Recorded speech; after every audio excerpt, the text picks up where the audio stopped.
त्यांना बांगलादेशी आहे त्याचा पण ते जे पुरावा आहे ते पण त्यांना कलेक्ट करा। মুম্বাই পুলিশ বলিউড অভিনেতা সাইফ আলী খানের ওপর হামলার ঘটনায় মোহাম্মদ শরীফুল ইসলাম শেহজাদ নামে এক ব্যক্তিকে গ্রেপ্তার করেছে। প্রাথমিকভাবে ওই ব্যক্তি বাংলাদেশি বলে সন্দেহ করে পুলিশ। তবে শরীফুলের আইনজীবী জানিয়েছেন, পুলিশের কাছে এমন কোনো নথি নেই যাতে প্রমাণিত হয় তিনি বাংলাদেশের নাগরিক। ভারতীয় গণমাধ্যম একাধিক গণমাধ্যমের খবরে বলা হয়েছে, রোববার ভোরে গ্রেপ্তারের পর শেহজাদকে মুম্বাইয়ের বান্দ্রা হলিডে কোর্টে পেশ করা হয়। আদালত তাকে 5 দিনের পুলিশি হেফাজতের নির্দেশ দিয়েছে।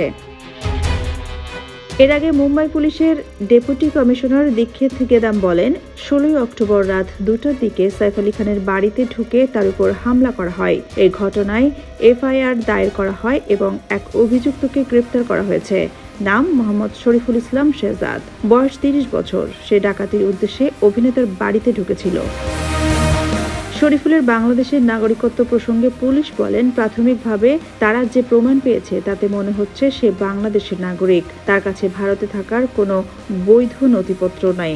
কিছু নথি তার কাছ থেকে বাজেয়াপ্ত করা হয়েছে, তা থেকে মনে করা হচ্ছে সে বাংলাদেশি।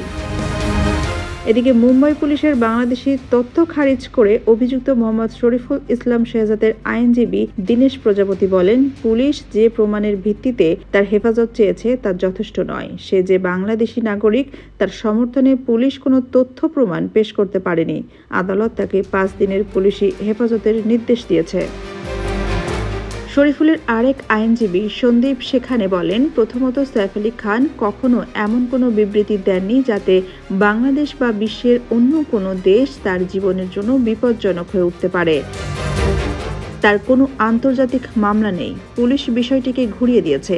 সে আগে বাংলাদেশে থাকতো, কিন্তু এখন থাকে না। আইনজীবী বলেন, পুলিশ বলছে গত 6 মাস ধরে সে মুম্বাই রয়েছে। এটা মিথ্যা। তার পরিবার 7 বছর ধরে মুম্বাই রয়েছে। এই ঘটনায় ঠিকঠাক তদন্ত হচ্ছে না। পুলিশের কাছে এমন কোনো প্রমাণ নেই যে অভিযুক্ত শরীফুল বাংলাদেশের নাগরিক। আদালতে কেন শরীফুলের পরিবারের কাউকে দেখা গেল না, এই প্রশ্নের উত্তরে আইনজীবীরা বলেন, চাপের মুখে তারা এখানে আসতে পারেনি। অবশ্যই আসবেন যখন প্রয়োজন হবে। সোনিয়া খান, খবর সংযোগ।